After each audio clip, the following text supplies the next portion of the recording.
Hey everyone, welcome to Bean to Barstool Bite Sized, where we spend about 5 minutes with some of our favorite people from craft beer and craft chocolate.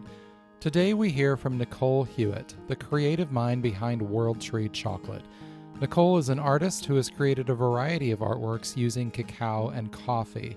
She published a children's book about chocolate illustrated with cacao butter-based paintings on glass, and also sells landscape paintings made with paint made from cacao husks and coffee. Listen in as Nicole explains her process for each. Because I worked a lot with oil paint, I figured, okay, well, I wonder how cacao butter can work with pigment. I figured because cocoa butter doesn't dry the same like a linseed oil. It's not a drying oil. So you can't create a painting like I could with the how I made watercolor paint out of cocoa powder. I couldn't create a painting that would just be able to last a long time, but I could mix it with pigment and then paint on glass and take a photo of that. The process is a little bit tricky because the fluidity, it also dries quite quickly once it cools down to, like room temperature. Cocoa butter is pretty solid. So I had to get a metal palette that fit over top of a pottery bowl that I had, put hot water in the bowl, and then put the pigments in the palette, and then put pieces of cocoa butter, and then they would melt. And then I could mix the colors and work with it, but it all had to be on this metal palette or it would dry very, very fast. So then I would take those colors, and as soon as I applied them to the glass, they would dry quite quickly. So it was a bit of a rush process, but once I got the hang of it, it was kind of like painting outside or painting in spaces where there's a bit of a urgency about the process. You also on your website have paintings you've done with cacao, and I'm very interested in the process that went into that. Was that a similar process, or you did something different for those? Coffee has been used for quite a long time to make ink. It's a really beautiful ink.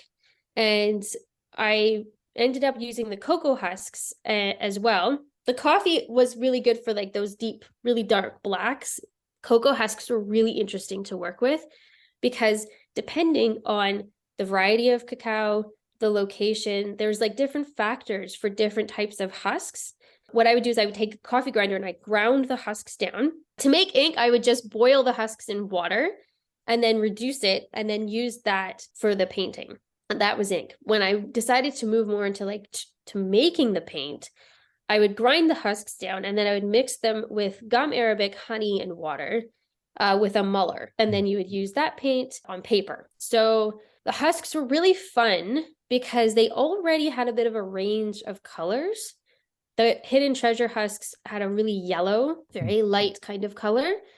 And then some of the other husks had more towards pink. And I also found that if I took some of that paint and I put in like a little bit of acid, so it'd be like lemon juice or vinegar, it would move more towards yellow even more. And then if I put a little bit of baking soda with the paint, it would move more towards pink. You could get like a pretty cool range of tone the more you played with these different pH values. And I also roasted some of them in a cast iron pan to really like burn them down. And then I used that to make another layer of a darker color. So I could get a nice range and then create these landscape paintings. And I decided to do landscapes based on where the cacao is grown because I really like the connection between the materials and the place where they're coming from. And you're doing these on canvas, I assume? No, it's a type of cotton watercolor paper that is very thick. It's a heavy duty watercolor paper that I've had for a long time, but it's really, really beautiful paper. Describe to us a little bit some of these paintings. So you've got several different origins there on the website. Tell me a little bit about what we're seeing in those scenes.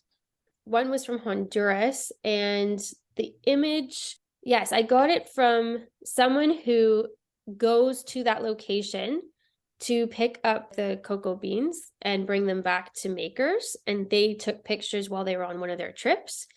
And they let me use one of their pictures to create the painting. Another one was actually from a picture that Alfie and Maxime had taken on one of their trips to Peru. And then another one was from a photo that was on a cacao farm in Ecuador. So I tried to make sure it wasn't just general this picture's a Google search of Peru. I was trying to like get the image that I was using to be really connected to the chocolate makers or the people who are sourcing, who are growing, and then use these images to create a painting with so there's a lot of connection. I like creating as much connection as possible. And how long does one of these paintings typically take you? It depends on the size, and it depends on kind of where I'm at with the painting process at that time. Some of them can go pretty quick, and some of them I have to go back into them a few times so they'll like evolve over some days. Now, when I did create these paintings, I had a 2-year-old at home, so there was a lot of, I have 15 minutes to try to do some painting right now, or I have a half an hour right now. So it can be a bit tricky. At this point now she's in school, I probably would be able to get one done in a morning, for example.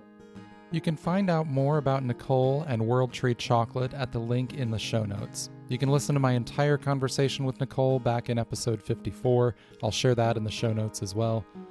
The music today was by my dear friend Anna P.S. My name is David Nilsson. Thanks for listening to Bean to Barstool Bite Sized.